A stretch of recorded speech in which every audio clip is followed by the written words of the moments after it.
Está sin audio, Raúl. Gracias, Maite.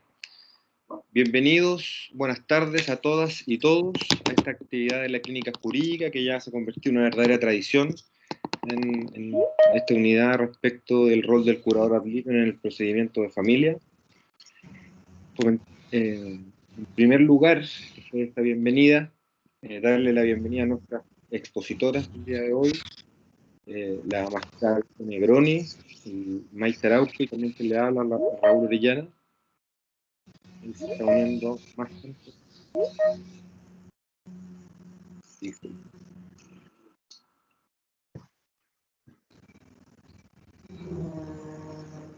La actividad se comunicación sobre el rol del curador en materia de familia. Clínica jurídica, en su vocación de protección del derecho de la infancia, se ha ocupado de este tema ya. La cuarta versión de esta charla que realizamos en sus distintas, desde distintos enfoques, y por tal razón hemos invitado de manera especial a la magistrada Gloria Negroni. Ella es magistrada del tercer juzgado de familia de Santiago, es abogada, licenciada en Ciencias Jurídicas por la Pontificia Universidad Católica de Chile, máster en Derechos Fundamentales, Género, Infancia y Familia, la Universidad de Jaén, Málaga, en España, y además profesora de litigación en materia de familia. En segundo lugar, pondrá la profesora Maite Araujo Yáñez, abogada aquí de la Casa de la Clínica Jurídica de la Universidad Central de Chile, que también es docente y de familia a título de curador ad litem, bueno, entre otros. También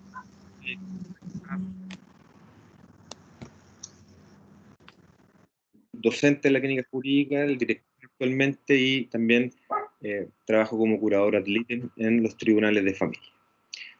Junto con esta presentación, quiero agradecer principalmente a Gloria por haber asistido a esta actividad, por su disposición a venir a conversar con nuestros estudiantes y abogados y personas que hayan podido asistir. Tenemos una muy buena asistencia. Y habiendo dicho esto, vamos a darle la palabra a la magistrada Gloria Negroni. Le solicito a todos los invitados que durante la exposición de la magistrada, por favor, y de los demás exponentes, puedan apagar sus cámaras, de forma que solo se vea la exposición de la magistrada y de los demás exponentes. Muchas gracias. Magistrado, tiene la palabra.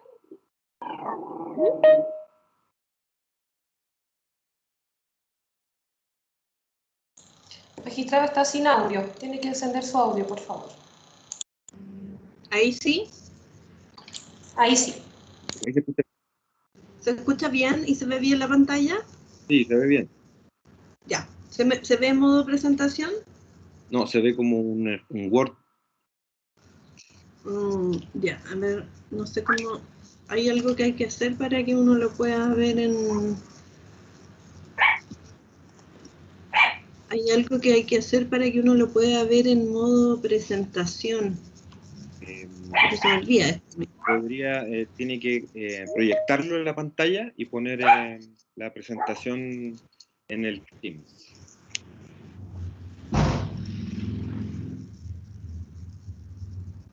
Aquí como que eso hago, pero ahí es lo mismo, se ve igual, ¿no? ¿Se ve igual el modo Word? No sé por qué no se ve en modo... No sé por qué no se ve en modo presentación esta cosa. De todas formas se ve claramente. Se ve de todas maneras el PPT, ¿no? Sí, se ve la primera diapositiva. Ahí. Ya, bueno. Aquí puse varios dibujitos. Bueno, primero que nada, buenas tardes a todas y todos. Muchísimas gracias a Raúl por la invitación, a Maite, a la universidad, a la clínica jurídica. La verdad que nosotros funcionamos obviamente con las clínicas jurídicas de las universidades en Santiago, tenemos el privilegio de estar en la región metropolitana, que en general tiene el asentamiento de la mayoría de las universidades, y eso implica que tenemos hartas clínicas jurídicas, ¿cierto? Entre ellas la de la Universidad Central, que nos apoya en esta labor de la curaduría, ¿cierto? Entonces, aquí es fundamental saber que hay muchos intervinientes, ¿cierto?, que participan en este proceso de la escucha de los niños, los jueces, los consejeros técnicos, otras personas, ¿cierto?, profesionales, psicólogos, trabajadores sociales, psiquiatras, etcétera, y la idea es que todos estemos como en línea, ¿cierto?, pensando cómo hacer de la escucha del niño, de la representación judicial del niño cuando ya hay que hacerla en un procedimiento de familia de la mejor manera posible. En ese ámbito, entonces, entendemos que hay una figura que falta delimitar, ¿cierto?, delimitar bien sus alcances y sus contornos, que tiene que ver con la actuación de los curadores de niños, niñas y adolescentes en procesos de familia. Yo entiendo que Maite va a hablarles más profundamente respecto del derecho al niño a ser oído, que obviamente forma parte de los derechos humanos fundamentales de los niños en cuanto a su derecho a la participación e información, ¿cierto? Y acá 4 derechos básicos que conforman y son parte del interés superior, que es el derecho a ser oído, considerado en algunas sentencias de los tribunales superiores hoy día como trámite esencial, la autonomía progresiva del niño, niña y adolescente, y por supuesto el debido proceso para el niño. Estos son los ámbitos, ¿no es cierto?, de los derechos fundamentales básicos que sustentan hoy día el actuar de los representantes de los niños en juicio, precisamente teniendo en cuenta el avance que ha habido en esta materia, porque entendamos que antes de la ley de tribunales de familia no existía ni siquiera el artículo 19, que hoy existe, ¿no es cierto?, la ley de tribunales de familia, que establece la posibilidad que el juez designe un representante para el niño. ¿Cuál es la situación actual entonces de representación judicial de los niños, niñas y adolescentes, las curadurías? Bueno, transcurridos 16 años de judicatura especializada en materia de familia en Chile respecto de los niños y su calidad de sujetos procesales, podemos advertir que en primer término ya no se discute la necesidad del nombramiento de curadores ad litem, conforme a lo establecido en el artículo 19, que ya les mencionaba, de la Ley de Tribunales de Familia, en consonancia con el principio de igualdad ante la ley y el derecho fundamental al debido proceso para los niños. En ese marco, obviamente, como se trata de este derecho fundamental que está establecido constitucionalmente, nosotros entendemos que obviamente el artículo 19 supera se ve superado por la norma constitucional, ¿no es cierto?, y por el respeto al debido proceso para los niños.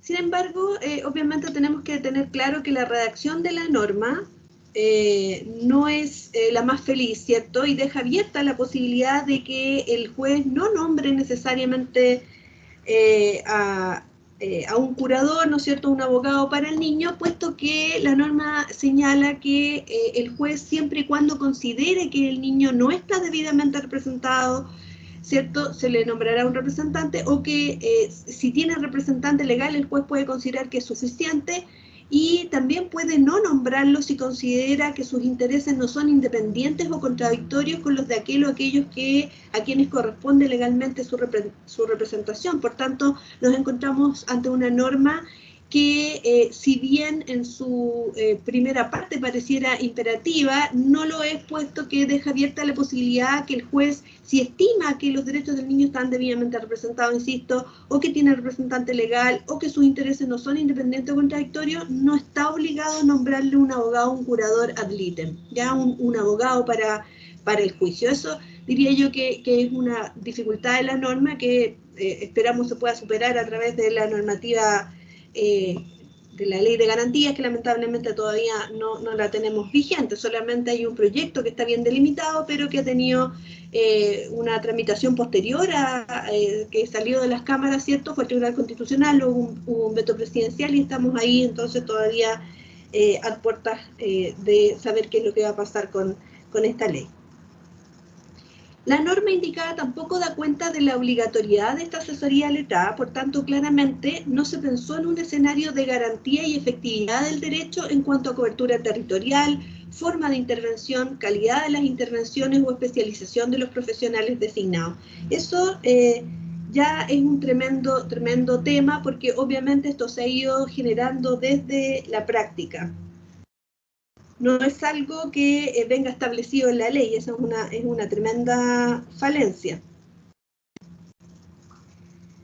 Solo desde el año 2012 en adelante se comenzó a trabajar en la línea de curaduría con una mesa de trabajo para curadores que se estableció en el Centro de Medidas Cautelares de los Juzgados de Familia de Santiago, con el fin de abordar las falencias indicadas, ¿cierto? Y ver obviamente el tema de la cobertura y los parámetros para las intervenciones. Comienza obviamente un cambio de paradigma importante, y eso diría yo que hace no más de 4 años se ha extendido el nombramiento de curadores, no solo porque en un principio era solo las causas proteccionales, y luego se ha extendido obviamente también a las causas contenciosas. Además de la recomendación de la Corte Suprema, en este sentido, a través de una resolución que se dicta el 27 de marzo del año 2019, donde se sugiere, ¿cierto?, se recomienda a los jueces que designen abogados para los niños o curadores ad litem, lo que ya habíamos, como digo, desde el 2012, al menos en Santiago, empezado a realizar. Ahora, también tenemos que pensar que no están aseguradas las curadurías, y como bien les decía, tenemos la suerte en Santiago de tener clínicas jurídicas de las más variadas universidades, ¿cierto?, que nos garantizan, nos aseguran poder contar con un curador en cada audiencia, lo que no ocurre, por supuesto, en otros territorios de Chile. Y eso representa, obviamente, una dificultad.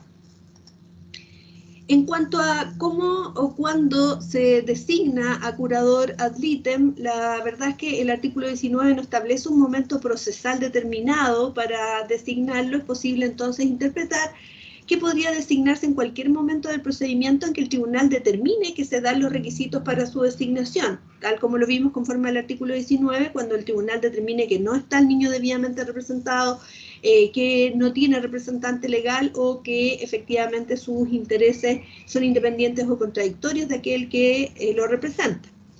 Sin perjuicio de ello, en procedimiento proteccional y en la práctica, ¿cierto?, de los tribunales de familia o de violencia intrafamiliar, en que haya niños como víctimas directas o indirectas, se ha estimado en general que cuando se cita audiencia se designa curador para que asista a esas audiencias. Lo mismo ahora, y como les decía, no hace más de 4 años, en casos contenciosos de cuidado personal, régimen comunicacional y autorización de salida del país, en muchos tribunales del país se designa curador en el mismo proveído de la demanda al citar audiencia, y en otros casos en la audiencia preparatoria, si es que no se ha hecho antes, si es que además las partes no llegan a acuerdo y se requiere oír a los niños. ¿Por qué digo esto? Porque obviamente que si efectivamente los padres llegan a acuerdos, ¿no es cierto?, en las audiencias, y esos acuerdos favorecen claramente el interés superior de los niños, porque ustedes saben que el principio de colaboración del artículo 14 de la Ley de Tribunales de Familia obviamente va en estricta relación con el interés superior, es decir, si los padres logran acuerdos, lo más probable es que esos acuerdos van a ser garantía de los derechos de los niños, y obviamente esos niños no tendrán que ser judicializados, porque a ultranza no es que tenemos que traer a los niños a los tribunales y a judicializar sus vidas, sino más bien cuando efectivamente es necesario y no hay posibilidad de que se llegue a acuerdo, digamos, con sus figuras parentales o sus figuras de cuidado. También, en casos de susceptibilidad de adopción, yo estimo personalmente que hay que oírlos de todas maneras, así lo señala la norma, ya sea de forma directa o indirecta. Hay que entender que la escucha a los niños no solamente es en términos directos, ya sea a través de su curador ad litem o directamente en el tribunal, por el juez con consejero técnico, curador, etcétera, sino que también en forma indirecta a través de informes periciales o de la intervención que haya hecho un programa. Por ejemplo, voy a mencionar un programa como el de reparación de maltrato. Entonces ahí se produce una escucha indirecta que es importante tenerla en cuenta, precisamente para no sobreintervenir y no revictimizar a los niños, niñas y adolescentes.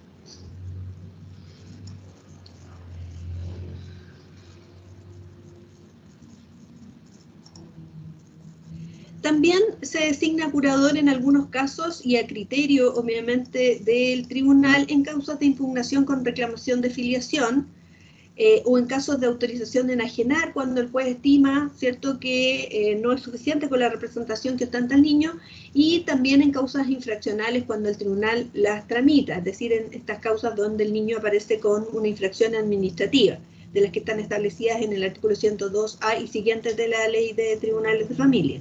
En general no es el caso porque se ha estimado por muchos tribunales que este procedimiento contravencional es inconstitucional, ya que precisamente no garantiza los derechos del niño, ni siquiera el derecho a una asesoría letrada, cuando estamos hablando de que se le está imputando una infracción de ley. También puede designarse incluso un curador ad litem en la audiencia de juicio si es que el tribunal así lo estima y si es que esto no se ha realizado hasta este momento, pero el tribunal o el juez o jueza de esa audiencia, ¿cierto?, lo estima como necesario. Así es que efectivamente, dado que la norma no lo explicita, podría nombrarse y designarse curador a lo largo de todo el procedimiento, pero como ya les digo, se estila obviamente desde el comienzo o a la audiencia preparatoria, si es que no se ha hecho antes, o en definitiva a la audiencia de juicio.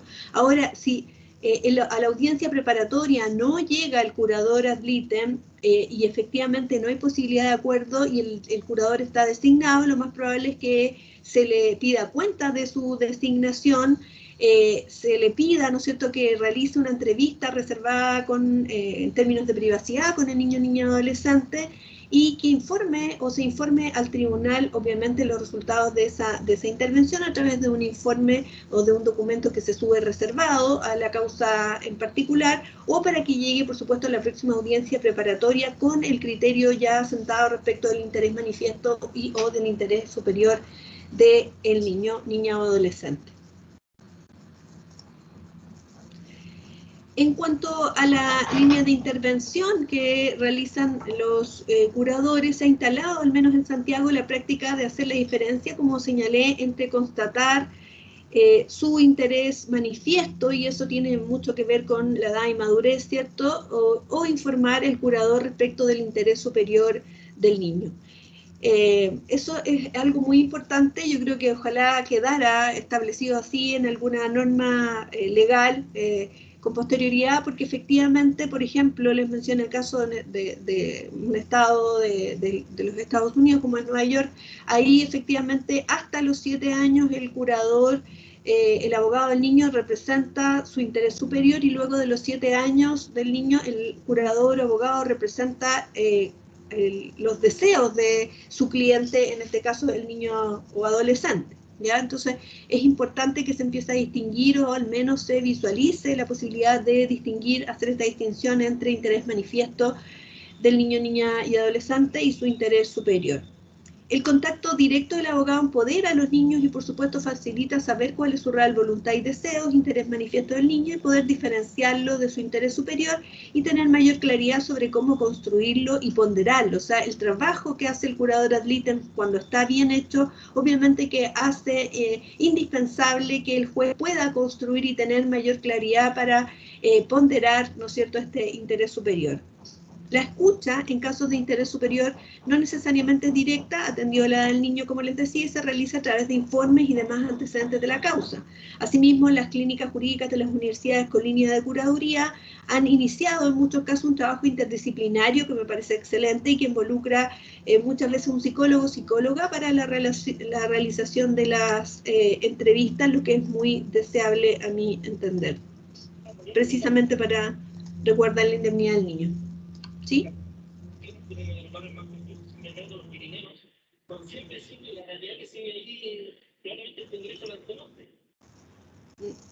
No sé si es una pregunta o estoy escuchando algo. Hay un usuario que tenía su audio abierto, pero ya lo tuvimos que silenciar conforme a las reglas que dimos al principio. Ya, ok.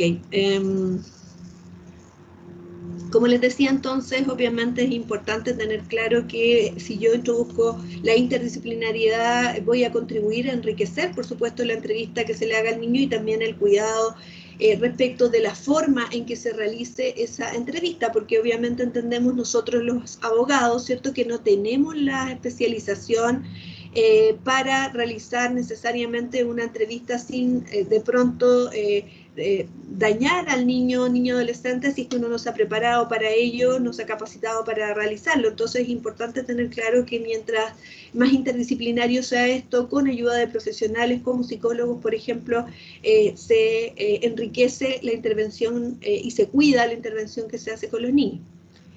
Lamentablemente, la calidad de la intervención depende del profesional de que se trate, ya que, como hemos indicado claramente, no hay norma que indique la manera en que debe realizarse y cuáles son los estándares mínimos, salvo respecto de la coordinación que existe con la mesa de curadores ya hace muchos años, o las directrices que el propio juez o jueza señala al curador en la audiencia o en la resolución respectiva. Obviamente un curador comprometido se entrevista previamente con el niño o niña adolescente, informa al tribunal en documento reservado y asiste a las audiencias y obviamente también opina no en consonancia con lo que el tribunal estime, sino de acuerdo a los intereses de su cliente, a su interés manifiesto, interés superior, dejando constancia de los derechos que estima que deben resguardarse a su respecto o de los derechos que se están vulnerando respecto a su cliente, en este caso el niño. Así es que es muy importante, obviamente, distinguir y saber cuál es la labor que el profesional debe realizar. El problema de la cobertura también es muy importante a nivel territorial, agrava la situación anterior, ya que no en todas las regiones se cuenta con el programa Mi Abogado, que es hoy el que está más en boga, digamos, y en la mayoría de los lugares lejanos, los curadores pertenecientes a instituciones como Oficinas de Protección de Derechos, PD, DAM, Centro de Diagnóstico Ambulatorio, que ya están muriendo, o incluso la Corporación de Asistencia Judicial, los cuales obviamente no dan abasto y pueden producirse ciertos cuestionamientos también dado la dependencia de las instituciones a las que pertenecen. Esta situación se ha agravado con la implementación del nuevo servicio Mejor Niñez y el traspaso de las curadurías de los PRJ, de los programas de representación jurídica, al programa Mi Abogado. En algunos territorios esto ha significado que muchos niños han quedado sin curador, lo que es realmente un retroceso y se torna en una situación grave. Ya para ir terminando, señalar que sin duda se ha avanzado, pero falta camino por recorrer para hacer efectivo el debido proceso para el niño y su derecho a la defensa en condiciones de sujeto procesal o parte en la causa, como parte también de la garantía universal de derechos humanos de los niños y no solo como protección especializada. Tengo más cosas en el PPT para ver cómo se enfrenta esta problemática, pero creo que es suficiente para dar paso, obviamente, a las demás intervenciones. Muchísimas gracias.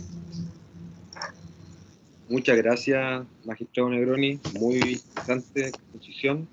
Me parece que le deja muy claro a los estudiantes un contexto general. Conforme a lo que habíamos señalado al principio, le ofrezco la palabra a la profesora Maite Arauco Yáñez. Muchas gracias, Raúl. Muchas gracias a la magistrada. Los saludo a todas y a todas. Muy buenas tardes. Muchas gracias por acompañarnos el día de hoy en esta interesante actividad, la cual hemos propendido como clínica jurídica a poder instaurar y hacer una especie de costumbre ya todos los años académicos. En ese sentido, y luego de la excelente exposición que nos hace la magistrada, me gustaría comenzar con mi exposición, tratando precisamente a propósito de los principios rectores de la ley que crea los tribunales de familia 19.968. Como yo bien le comento siempre a mis estudiantes, ¿verdad?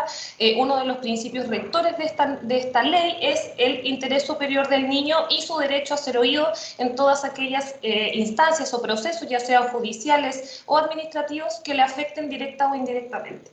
En ese sentido, se ha dicho, ¿cierto?, no solo por nuestros tribunales superiores, sino que también por el Comité de la Convención de los Derechos del Niño, dentro de sus observaciones generales, en particular en la observación general número 14, se estima que el interés superior del niño es un concepto tridimensional, como ya lo habíamos mencionado, yo ya lo he mencionado en diversas oportunidades. En un primer aspecto se determina como una norma sustantiva, como una norma procedimental y como un principio rector que debe irradiar las actuaciones de todos los actores y de los operadores jurídicos, sean estos abogados, jueces, consejeros técnicos o cualquier otro profesional que intervenga en el procedimiento de familia, ya sea peritos, etc. En ese sentido, debemos tener presente además que el interés superior del niño, el cual nosotros representamos como curadores ad litem, no tiene... comprende todos los derechos, ¿cierto?, que están consagrados en la Convención de los Derechos del Niño, pero no debemos olvidar que esta convención no tiene una jerarquización, es decir, no hay un derecho que sea superior al otro, sino que debemos todos encuadrarlos, entablarlos dentro del interés superior del niño.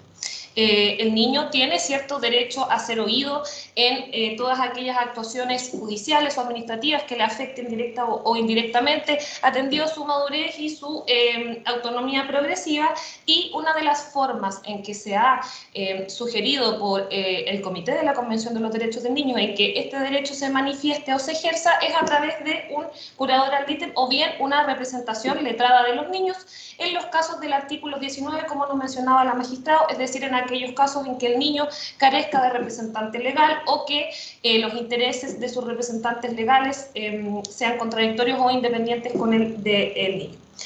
En ese sentido y dado ese contexto, me gustaría comentarles a ustedes la experiencia que nosotros tenemos como curadores ad litem y cuál es el proceso que nosotros llevamos a cabo o que podemos llevar a cabo, ¿cierto?, con todas las dificultades que la magistrada nos menciona, porque precisamente no tenemos una disposición, ni una norma, ni menos una ley que nos regule las actuaciones, que nos defina cuáles son nuestras facultades, ¿cierto? En el fondo, siempre vamos a estar a lo que el tribunal, el juez o la jueza nos pueda ordenar, nos pueda sugerir, o que el trabajo interdisciplinario así lo estime. En ese sentido, decía la magistrada, ¿cierto?, se debe comenzar por el nombramiento, designación del curador, que por regla general, en la mayoría de las causas que nosotros como clínica jurídica recibimos, se produce la resolución que admite a tramitación la demanda. En otras oportunidades se produce en la audiencia preparatoria y excepcionalmente en la audiencia de juicio. Este nombramiento se entendió en su oportunidad, y aquí me gustaría dejar planteada una pregunta cruzada, sino más bien a nuestra magistrada, precisamente porque se entendió en su oportunidad que la designación de curador es un nombramiento intuito persona, es decir, este nombramiento o designación no admite delegación de poder. Si a mí me designan como curadora ad litem Maite Arauco, yo no podría delegarle poder a otro abogado para que asuma dicha representación. Entonces, así comienza nuestra actuación en el juicio, cuando nosotros, como bien saben los estudiantes, presentamos el escrito de aceptación de cargo en que aceptamos proceder a la representación letrada del niño o adolescente de que se trate, de acuerdo a las circunstancias de cada caso en particular. Nosotros como curadores ad litem, ¿cierto?, tenemos la ritualidad o la formalidad, si se quiere, o bien el procedimiento o el protocolo de proceder a una entrevista con nuestro representado siempre previo a la realización de la audiencia más próxima a la que se encuentre programada por el tribunal. ¿Cómo nosotros hacemos estas entrevistas? Primero quiero mencionar cómo hacemos las entrevistas y luego voy a mencionar, ¿cierto?, cómo preparamos las entrevistas o cuál es la preparación que nosotros como abogados tenemos para enfrentarnos a estas entrevistas. En primer lugar, en tiempos normales, digamos, sin pandemia, sin COVID, cuando todos nos podíamos desplazar libremente, las entrevistas se realizaban en la clínica jurídica de nuestra universidad, en una sala acondicionada para tales efectos, donde podíamos utilizar juegos o hacer alguna dinámica dependiendo de la edad del niño.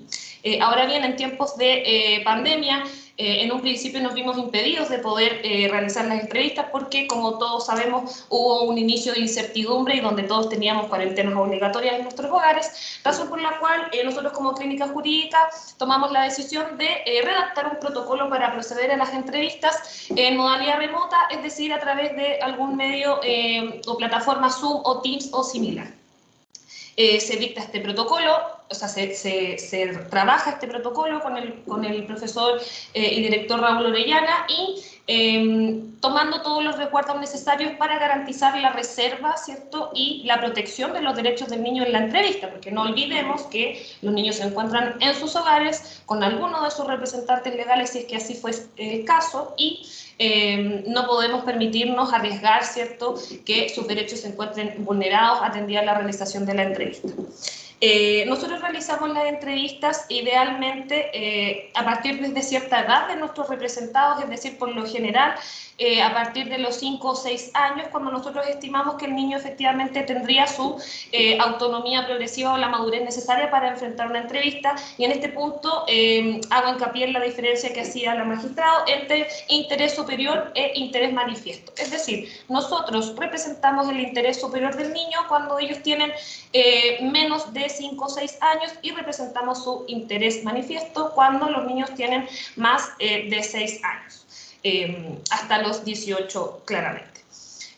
¿Cómo nosotros preparamos entonces las entrevistas? Nosotros tenemos efectivamente un trabajo interdisciplinario, no solo con psicólogos, sino que también con trabajadores sociales, quienes a nosotros nos capacitan y nos colaboran para la realización de las entrevistas y por sobre todo respecto a aquellos casos en que nosotros consideramos se tratan de casos de alta complejidad. Para eso se nos ha capacitado, ¿cierto? Por ejemplo, cómo proceder a entrevistas respecto de niños que pueden haber sido abusados en la esfera de su sexualidad, cómo podríamos entrevistarnos respecto de niños que han sido, o sea, que tienen alguna capacidad especial o que tienen alguna característica o síndrome del espectro autista. También nos han capacitado respecto de niños que pueden encontrarse en alguna situación de crisis, cómo poder manejar la crisis precisamente, e incluso nos hemos capacitado con profesionales de algún programa de reparación del maltrato de una comuna en particular. En ese sentido, luego de que nosotros, ¿cierto?, realizamos esta entrevista y todo este trabajo interdisciplinario tras bambalinas, ¿verdad?, nosotros podemos formarnos nuestra opinión, podemos tener algún punto en concreto respecto de cuál nosotros consideramos que es el interés superior del niño y cómo, en definitiva, bajo la perspectiva de nuestros representados, debería solucionarse el conflicto de relevancia jurídica que se ha sometido al conocimiento del tribunal. Una vez llegada la audiencia, ¿cierto? Y voy a mencionar acá la audiencia preliminar o preparatoria, ¿cierto? Como es la regla general, donde nos nombran o nos designan a nosotros en la resolución que admite o acoge a tramitación la demanda. En la audiencia preparatoria, siempre los jueces, ya esto se ha hecho una costumbre o un uso de los tribunales, los magistrados nos preguntan si efectivamente nosotros hemos podido tomar contacto con nuestros representados. En ese caso, ¿cierto?, podemos dar algún resumen o comentar lo que nosotros consideremos relevante en atención a la entrevista que ya hemos realizado con nuestro representado, y cuando el tribunal así lo exige, se emiten los informes necesarios.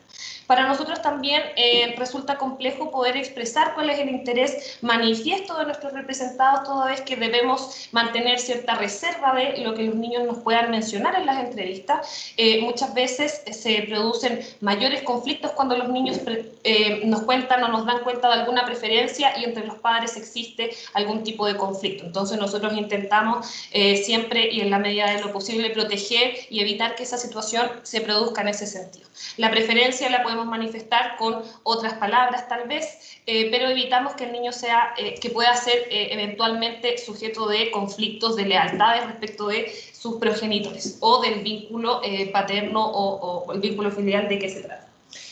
Posteriormente a ello, ¿cierto?, en la audiencia nosotros consideramos, y acá esto se podría discutir, ¿cierto?, o incluso hay autores que así lo han mencionado, el curador ad litem, la pregunta es la siguiente: ¿el curador ad litem tiene las mismas facultades o tiene facultades distintas a las partes o los actores principales del procedimiento?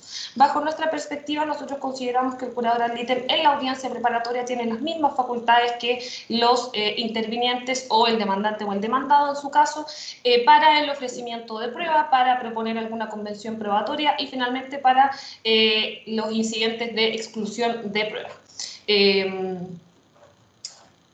Por regla general, para evitar la sobreintervención o revictimización de nuestros representados, no solicitamos, ¿cierto?, pericias sobreabundantes, sino que nos podríamos adherir a alguna que las partes hayan solicitado, o bien se solicita la pericia cuando ninguna de las partes lo ha solicitado. Pericia de qué se trate, y por lo general aquella que más efectos puede producir en los niños, niñas y adolescentes es precisamente una pericia psicológica o psiquiátrica. En ese sentido, también podríamos nosotros ofrecer a las partes algún tipo de audiencia reservada. Nosotros, ¿cierto?, como curadores, y esto olvidé mencionarlo y lo recalco, en la entrevista nosotros siempre informamos debidamente a nuestros representados que ellos pueden, ¿cierto?, si quieren o si ellos lo desean, su opinión puede ser emitida a través del curador, o bien ellos podrían entrevistarse con el magistrado si así lo desean. Y si no desean, ¿cierto?, dar ningún tipo de declaración o de mantener ninguna entrevista, también se respeta ese deseo o esa intención. ¿Qué pasa entonces si se ofrece en la audiencia preparatoria, a pesar de que no es un medio probatorio que esté regulado en la ley, se trata, ¿cierto?, de hacer ejercicio de este principio rector del derecho del niño a ser oído en la audiencia reservada? Los tribunales han adoptado las medidas necesarias para mantener el resguardo y la privacidad de estas audiencias reservadas, y por lo general se realizan en las salas GESEL, que son estas denominadas salas espejo, con colaboración del consejero técnico, del curador y evidentemente del juez o jueza que conoce el asunto.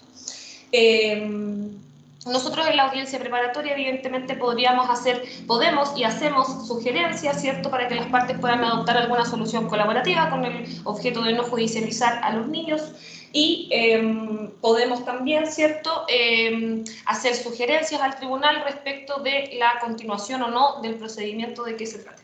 En la audiencia de juicio posterior, si es que el tribunal nos pide realizar otra entrevista con el niño o conocer otras circunstancias del niño, se realiza y se emiten los informes respectivos, y en la audiencia de juicio, si es que el curador ofreció pruebas, se incorporará, y si no, evidentemente se realizan las observaciones a la prueba y las sugerencias en representación del niño, niña o adolescente de que se trate, ¿cierto? Me parece que, de acuerdo al artículo 19, ¿cierto?, la representación que tiene este abogado letrado respecto del niño se extiende a todas las actuaciones del proceso e incluso al ejercicio de la acción penal del artículo 109 del Código Procesal Penal. En ese sentido, tengo conocimiento de que sí se han nombrado y se está comenzando a estilar un poco más que antes el nombramiento de curadores ad litem en procedimientos penales. A nosotros como clínica jurídica no hemos tenido la oportunidad de poder participar y colaborar en audiencias en materia penal, pero evidentemente que si tuviésemos la oportunidad, yo creo que así lo realizaríamos y podríamos extender aún más la cobertura de la que mencionaba la magistrada como uno de los problemas esenciales de las curadurías. En primer lugar, porque no está regulado en la ley. En segundo lugar, porque no hay abogados que estén o estemos capacitados interdisciplinariamente para proceder a la representación de los niños. Y el problema, desde mi perspectiva, ¿cierto?, es que el desconocimiento de esta figura no solo afecta a los niños, sino que también a la comunidad jurídica, ya sean a los abogados de las partes o a las mismas partes que desconocen cuál es el rol, ¿cierto?, que ejerce el curador, y que muchas veces podrían darse interpretaciones equívocas que esperamos que pronto puedan desaparecer. Así que en ese sentido, eso es un poco lo que yo les quería compartir a propósito de la experiencia que nosotros como abogados de la clínica jurídica tenemos en el ejercicio de las curadurías ad litem, teniendo como antecedente la presentación de la magistrada, que evidentemente es clarificadora en varios aspectos. Así que les agradezco la atención, muchas gracias, y Raúl, te devuelvo la palabra. Muchas gracias, profesora Araujo. Bien, ahora conforme al programa corresponde hacer una presentación. La mía va a ser muy cortita y espero que, o por lo que ya se ha señalado, me parece que va a tener cierto grado de polémica, así que espero que les pueda gustar. Bueno, hemos tenido dos presentaciones bastante explicativas respecto del rol del curador ad litem en materia del procedimiento de familia. En ese sentido, señalar mi alegría por ver tantos estudiantes conectados, respecto de los cuales este asunto ya va a ser parte de su bagaje cultural jurídico, y lo van a tener la posibilidad de ocupar este conocimiento y tenerlo presente siempre que realicen alguna actuación jurídica, considerando que el interés superior del niño es un principio general del ordenamiento jurídico. Así que, bueno, la exposición que les voy a realizar básicamente conlleva al rol del curador ad litem, mirado desde una perspectiva un poco más técnica, como condición de validez, o qué actuaciones de él son condiciones de validez del procedimiento de familia. Esto en la actualidad, y también de acuerdo a lo que la jurisprudencia nos ha podido señalar, la jurisprudencia de los tribunales superiores de justicia. Respecto a esto ya nos quedó meridianamente claro que los intereses comprometidos en el procedimiento que están involucrados niños, niñas y adolescentes son algunos muy importantes, principalmente el interés superior del niño, ¿no es cierto? Como mayor bienestar y desarrollo del mismo, ya sea desde la perspectiva procesal o desde una perspectiva sustantiva como derecho colectivo. También la llamada autonomía progresiva, que es un principio que se encuentra actualmente en desarrollo, reconocido por los tribunales superiores de justicia, y el debido proceso, y en general el respeto a los derechos humanos y el trato del niño, niña y adolescente como un sujeto de derecho. Ahí pueden, para que lo puedan tener presente, algunas normas de la Convención de los Derechos del Niño, que dan cuenta cómo es una obligación del Estado, ¿no es así?, tomar en consideración lo que el niño adolescente tiene que decir a partir, ¿no es cierto?, de la protección y el reconocimiento de que existe este interés superior del niño adolescente, y que su opinión finalmente pueda ser considerada, como ya se ha señalado.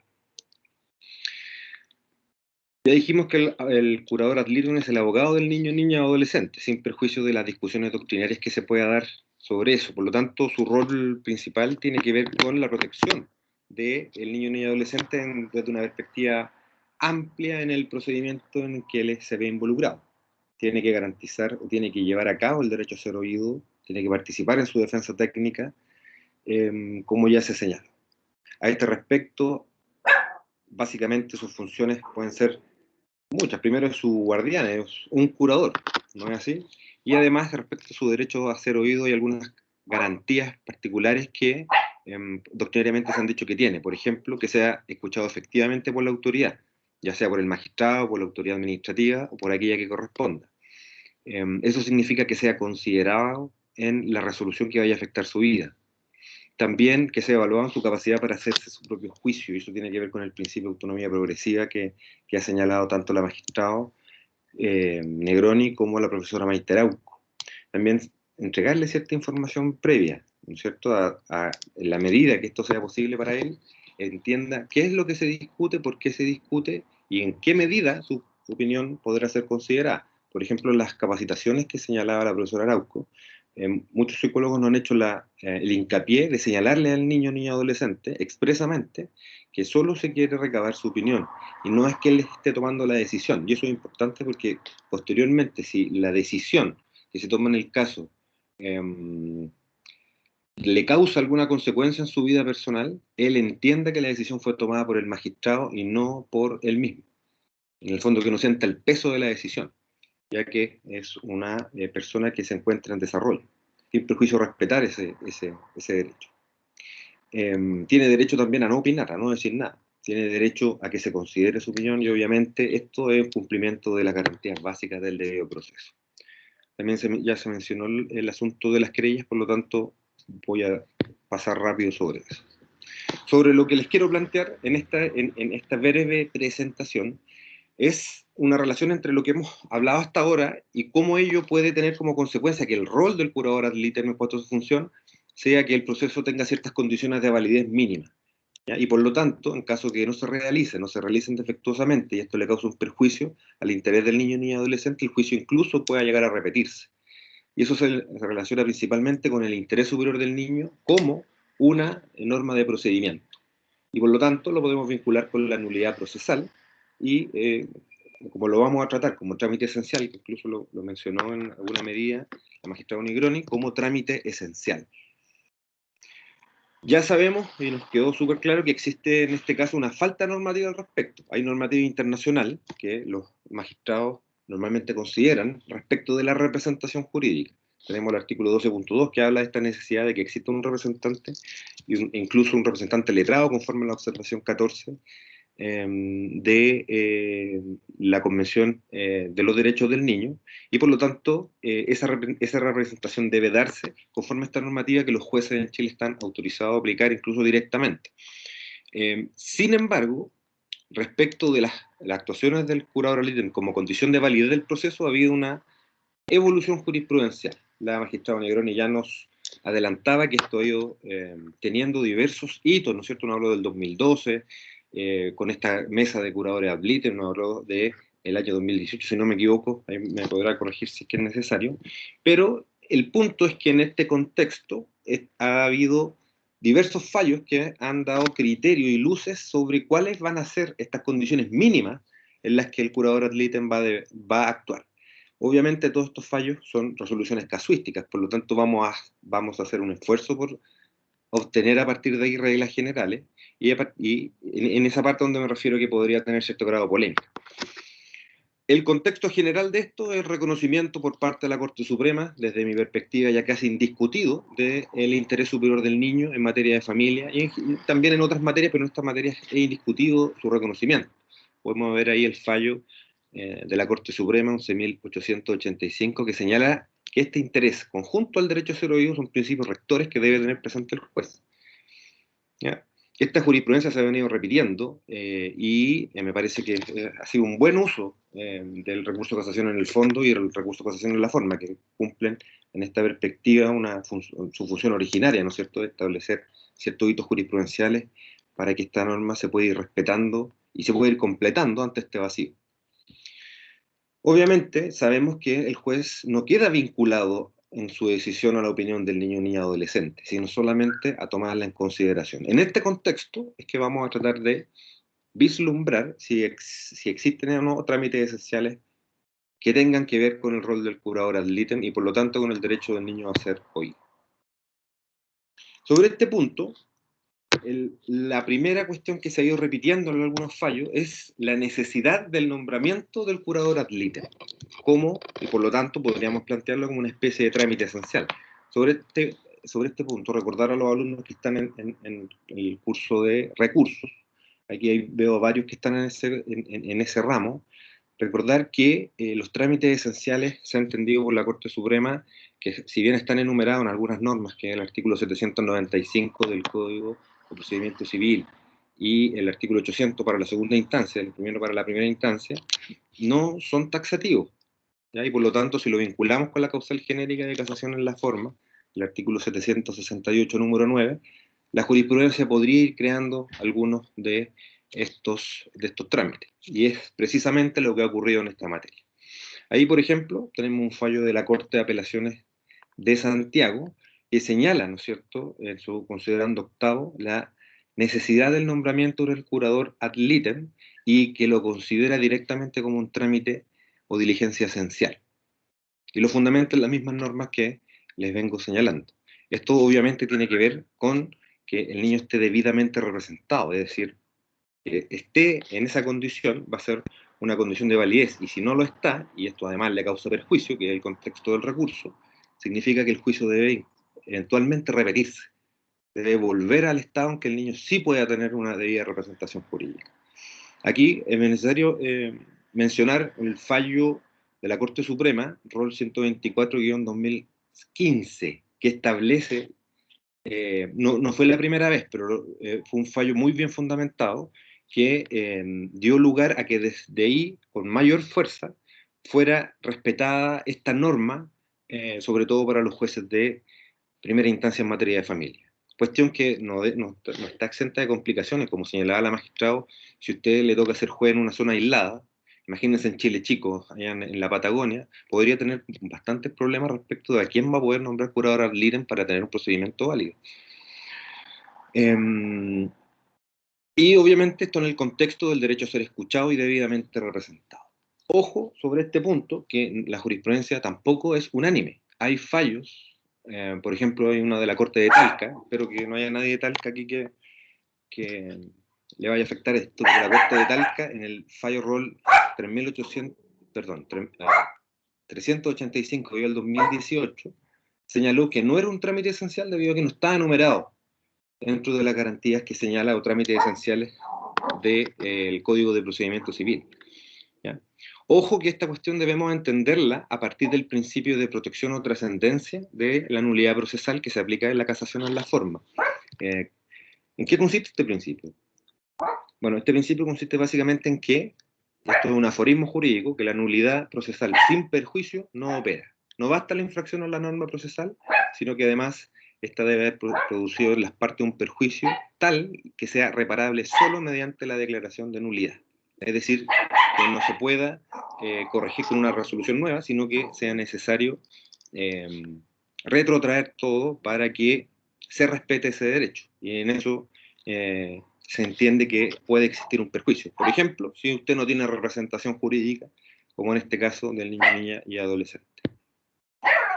Otra cuestión que es muy debatible y que ha tenido jurisprudencia es el momento en que se designa al curador ad litem.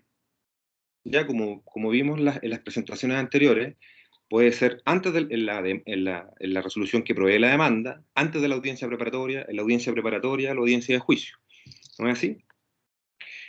Aquí tenemos, por ejemplo, un fallo que señaló que habiendo la situación que señala el artículo 19, es decir, que el niño o niña adolescente tenga un interés que sea contradictorio o independiente de los padres, el derecho a ser oído que garantiza el curador ad litem da cuenta de que éste debe designarse antes de la audiencia preparatoria. ¿Ya? Recuerden sobre este punto, a los que, bueno, todos aquí ya deben tener alguna formación procesal, que la etapa de discusión en materia de familia se da precisamente hasta la audiencia preparatoria. ¿No es así? Conforme a eso, la Corte señala, en el considerando décimo, como pueden ver, que este es un trámite esencial.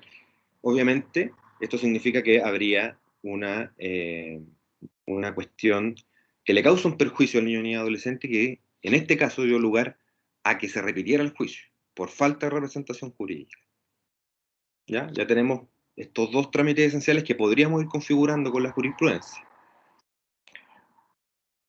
Una tercera propuesta, obviamente esto es análisis jurisprudencial, aquí cada persona puede tener su propia opinión, así que yo quiero que lo puedan tener a su mano y tomar en cuenta la opinión de este expositor. La Corte de Concepción aquí nos señala que la asistencia del curador a la audiencia de juicio puede ser un trámite esencial. ¿Ya? Este es un caso bien particular, porque se trata de un curador ad litem que ofreció prueba en la audiencia preparatoria y que no asistió a la audiencia de juicio y no ofreció, obviamente, la prueba, no pudo, perdón, incorporar en el juicio la prueba que había ofrecido en la preparatoria. En ese contexto, la Corte señala que esa es una irregularidad tal que la puede considerar como trámite esencial, y ahí le pegan un palo, por decirlo de alguna manera, al curador por no cumplir sus deberes profesionales de asistir a la audiencia. Ojo que en este caso habla de asistir a la audiencia y agregar pruebas. ¿Qué pasaría si fuera solo asistir a la audiencia para defender los intereses del niño y adolescente? También es algo que valdría la pena preguntarse, si es que podría ser ampliable o podríamos sacar una conclusión mayor de esta argumentación que nos hace la Corte de Concepción. ¿Ya? Obviamente pareciera que el punto importante respecto de este tipo de recursos fuera la trascendencia, es decir, qué perjuicio le causó al niño o niña adolescente la no asistencia al curador ad litem. Si no le causa ningún perjuicio, podría dejarse pasar. Esto, obviamente, ante la falta de normativa al respecto. Pregunta. Aquí la Corte nos da una propuesta, la Corte Suprema. ¿El niño o niña adolescente debe ser escuchado directamente por el tribunal o, por el contrario, puede ser escuchado a través del curador ad litem o a través de otros puntos? Bueno, sobre esta materia también hay distintas opiniones. ¿Ya? Hay algunos casos en que las Cortes exigen que los niños y adolescentes sean escuchados directamente por el tribunal. A mí me ha pasado personalmente en algunos casos en que, habiéndose interpuesto una casación en la forma previo a resolver, la Corte ha reenviado el asunto a primera instancia a fin de que el niño sea escuchado directamente por el tribunal, obviamente en presencia del curador ad litem, en un juicio en que el niño ya había sido escuchado a través de mí. Por lo tanto, ya había una toma de posición, en ese caso por parte de la Corte de Santiago.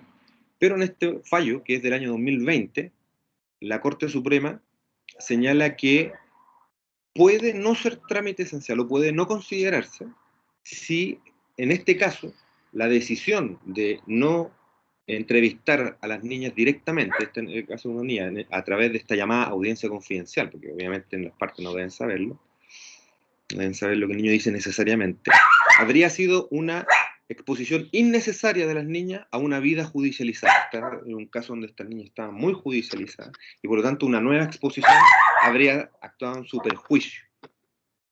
¿Ya? ¿Se fijan ahí el principio de protección o trascendencia? Pareciera que estuviera en juego para poder hacer el análisis. Y finalmente dice, bueno, además de que el juez no lo hizo, sí es importante que se escuchó su opinión a través del curador ad litem, y además que se escuchó, y ojo, a mí me parece esto muy interesante, se escuchó a través de otros profesionales que realizaron informes en ese juicio y realizaron pericia.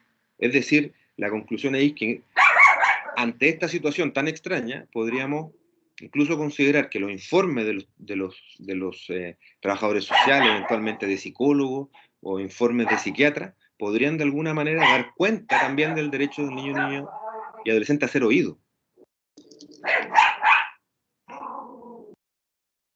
Conclusiones propuestas. Obviamente esto no está escrito en piedra, como dicen algunos candidatos presidenciales, ¿no es cierto? El derecho del niño y adolescente sí sabemos que es, en cuanto a ser oído, una condición de validez del proceso. Eso, a mí me parece que ya no está en discusión. Eso ya está más o menos zanjado jurisprudencialmente. Tiene que ser oído en la medida que él pueda expresarse. Sin embargo, respecto de otros trámites, de otras condiciones de esta falta de regulación, sí ha dicho algunas cosas, y de manera evolutiva, que podríamos decir. Primero, que debe ser nombrado cuando concurren los requisitos del artículo 19. Y si no se hace, obviamente se le causa un perjuicio. En términos generales, también que debe ser nombrado antes de la audiencia preparatoria. Eso en la práctica judicial no siempre ocurre, porque no siempre es evidente este interés contradictorio. A veces eso va a depender de qué ocurra en la audiencia preparatoria.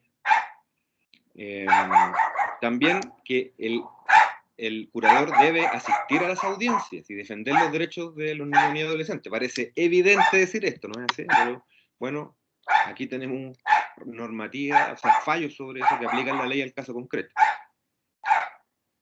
En cuarto lugar, que el niño y adolescente, según su desarrollo, debe ser escuchado directamente por el juez o por medio de otros medios. Por medio incluso de otras alternativas, siendo el juez y el mismo curador ad litem garante de que ello ocurra, ya no necesariamente directamente por el juez. Y para poder entender todas estas conclusiones a las que llegamos, ojo, que el interés superior del niño debe ser considerado en términos procesales, conjuntamente con el principio de protección o de trascendencia. Bien, esa era mi presentación. Les dejo ahí publicado una encuesta que les solicitamos a todos los asistentes puedan responder.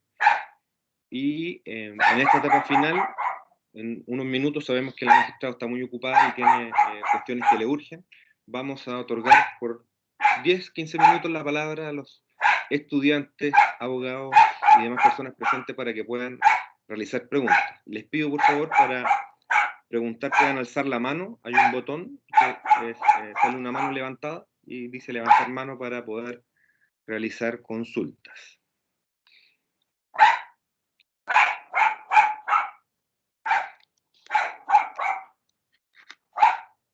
¿Hay alguien que tenga alguna pregunta? Sí, Raúl. Doña Javiera, le solicito, me puede indicar cuál es su origen, a quién le desea hacer la pregunta y realice finalmente la pregunta.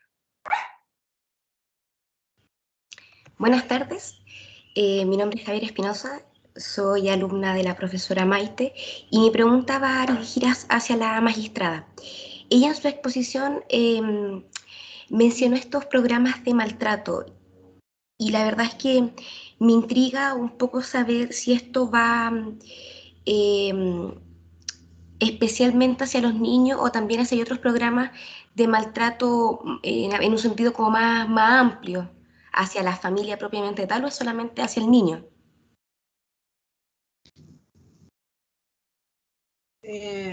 Javiera, no entendí bien tu pregunta, no sé a qué te refieres. es que usted manifestó un programa de maltrato, ¿no? En su exposición. Y me gustaría saber si este programa de maltrato solamente se ve radicado en el niño o en la familia en sí, como vulneración. No, en el niño. No, en el niño. Hoy día los programas, los PRM, que son los programas de reparación de maltrato, están asociados al niño. Pero a partir de la nueva implementación de este servicio Mejor Niñez, que empezó a regir ahora en octubre, se entiende que la nueva línea, que va a partir, no sé, marzo, junio del año 2022, incluye a la familia, pero por ahora no es así. Muchas gracias. ¿Ya? Muchas gracias, magistrado. ¿Hay alguien que desea hacer otra pregunta? Por favor, que levante la mano. Doña Francisca Vallejos, alumna del curso de Derecho Procesal. Tiene la palabra. Hola, buenas tardes. Muchas gracias al profesor Raúl por la invitación. Mi pregunta va dirigida a la profesora Maite. Mi pregunta es si existe alguna sanción para los curadores ad litem en caso de infringir alguna norma, no sé, o algún protocolo que tengan ustedes con respecto a los niños. No sé si existe algo así. Eso, muchas gracias. Gracias por tu pregunta, Francisca. De seguro que aquí la magistrada Gloria me podrá ayudar mucho más a darte una respuesta mucho más concreta, precisamente porque, como bien sabes, nuestra figura no está regulada, entonces no tenemos sanciones que se apliquen directa o expresamente al curador propiamente tal. Ahora, independiente de cuál sea la actuación que el curador está infringiendo o vulnerando, se suelen solicitar la aplicación de los apercibimientos generales del Código de Procedimiento Civil. Muchas veces se solicita el apercibimiento de arresto, la aplicación de multas, pero eso es lo que yo he visto de acuerdo a mi experiencia. No sé si la magistrada nos podría complementar un poquito más mi respuesta respecto de las sanciones que se podrían aplicar al curador.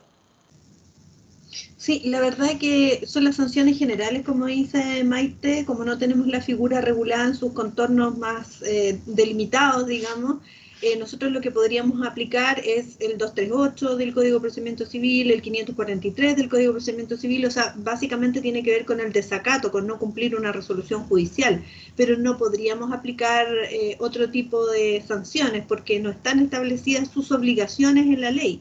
Es decir, si no tenemos parámetros específicos, ustedes saben que las sanciones son de derecho estricto, entonces no se puede aplicar sanciones si no están, insisto, ligadas a un comportamiento que esté descrito en la ley, en la norma. Muchas gracias, magistrado. Gracias a Francisca por su pregunta. No sé si con eso le damos respuesta. Sí, muchas gracias. Muchas gracias, magistrado Maite, por la respuesta. ¿Hay alguna otra pregunta?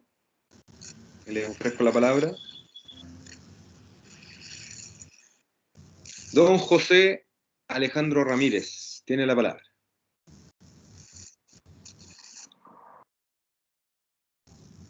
Muchas gracias, profesor Orellana. Buenas tardes a todos.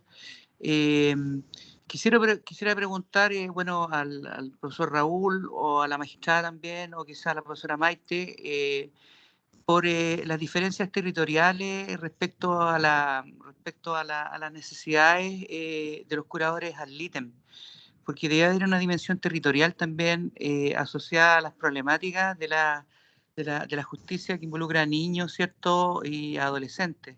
Entonces, ¿qué problemática o qué necesidades territoriales podrían apreciarse o observar ustedes respecto de esta figura del curador ad litem? ¿Hay alguna particularidad, hay alguna necesidad, alguna problemática que pueda destacarse respecto a las características que pueden tener los territorios o los habitantes, ¿cierto?, los territorios respecto al curador ad litem, que haya que fortalecerlo o crear, ¿cierto?, o otra figura en particular, no sé.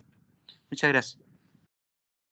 Gracias, José Ramírez. A mí me gustaría pedirle, no sé si soy un patudo con esto, pero que la magistrada nos pueda dar luces sobre ese tema. Nosotros en la clínica tenemos un alcance territorial bien limitado.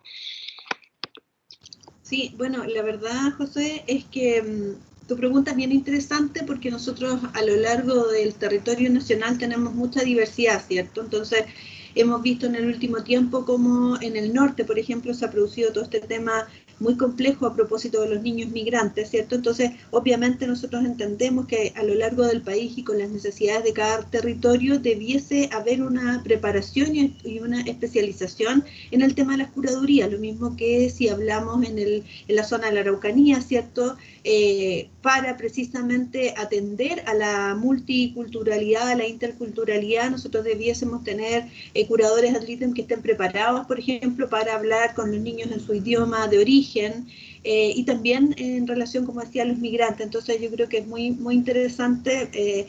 Es un tema en el que hay que avanzar, no está definido, no está delimitado, pero sí, obviamente yo creo que se requiere una especialización y se requiere entender también que no todas las necesidades de las personas en las diferentes provincias, regiones son las mismas, y que también por un tema de zona geográfica de mucha distancia a veces se requiere también movilidad de parte del curador. Imagínense una zona como Aysén o la Patagonia, ¿no es cierto?, donde las distancias son muy grandes y el curador tendría que desplazarse si es que quisiera presencialmente poder entrevistar a los niños. Obviamente eso se facilita hoy día con todo este despliegue telemático que tenemos a propósito de la pandemia, ¿cierto? Pero en definitiva también creo se requiere pensar en cada territorio de acuerdo a sus necesidades, de acuerdo a como digo, la interculturalidad, a que no es lo mismo, ¿cierto?, un niño con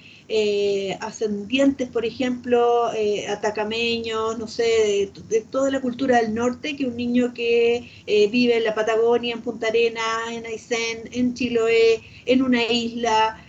Creo que es muy importante considerar obviamente las características de acuerdo a las necesidades y requerimientos de los niños, niñas, adolescentes y de la población puntual, cosa que obviamente hoy día no la tenemos, no existe, pero me parece súper interesante poder abordarla y abarcarla. Es por eso que, por ejemplo, nosotros en la mesa técnica de la infancia, en la que estamos trabajando hace mucho tiempo para precisamente implementar una política de efectivización de derechos de niños, niñas y adolescentes en el Poder Judicial.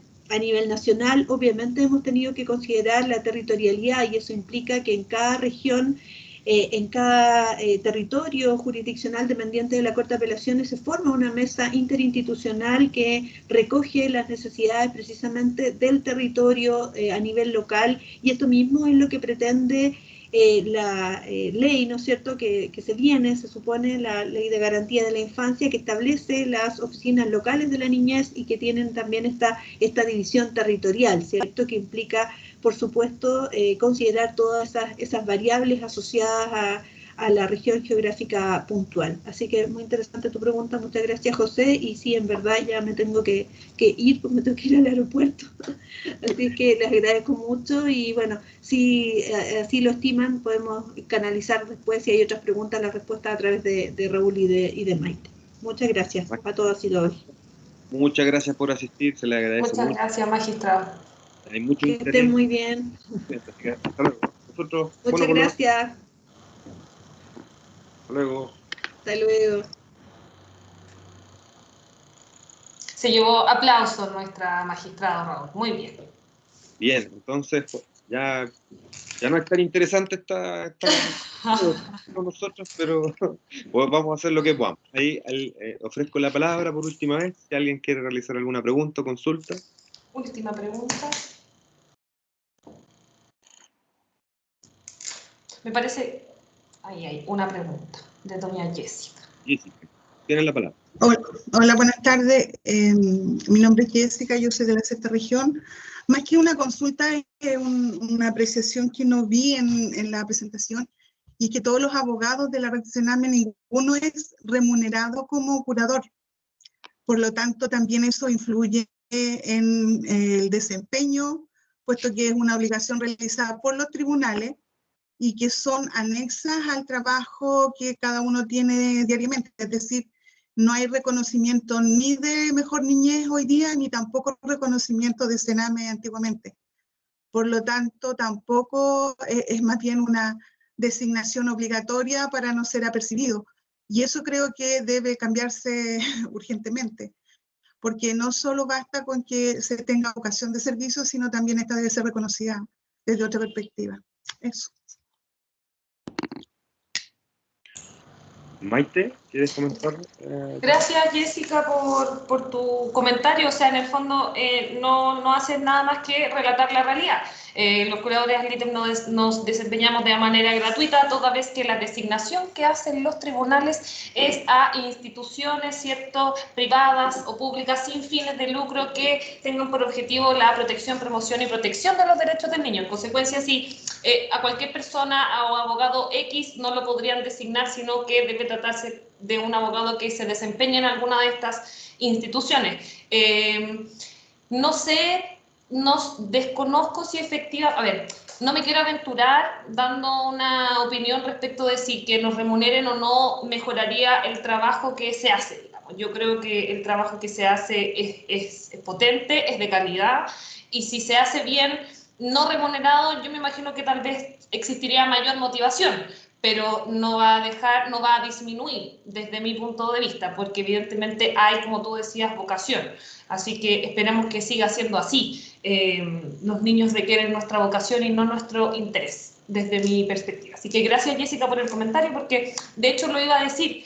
Iba a comentar que efectivamente no se había dicho en esta presentación, pero que es una labor que realizamos de manera gratuita. Así que eso por mi parte, Raúl. Gracias a Jessica. Gracias, Jessica. Te agradezco tu comentario yo también. 30 segundos para comentar lo que tú dices. Bueno, hay una cuestión de sistema, en el fondo, más que...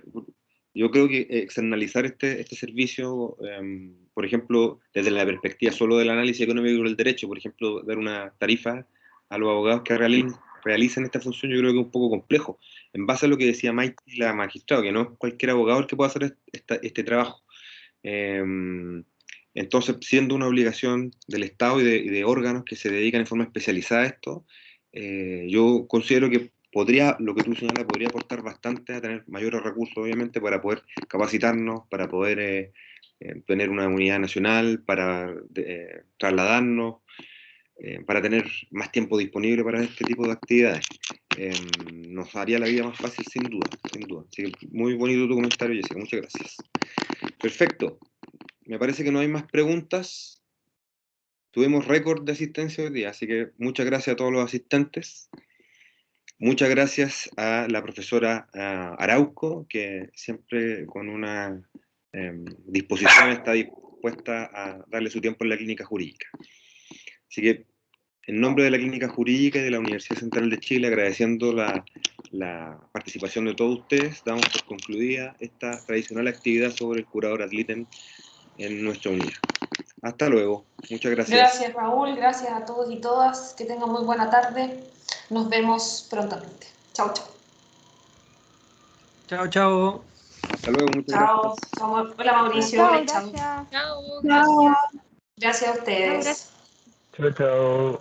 Chao, chao. Gracias por encender sus camaritas. Gracias, chao, gracias. Chao, Palmenia, cuídate. Gracias, profe.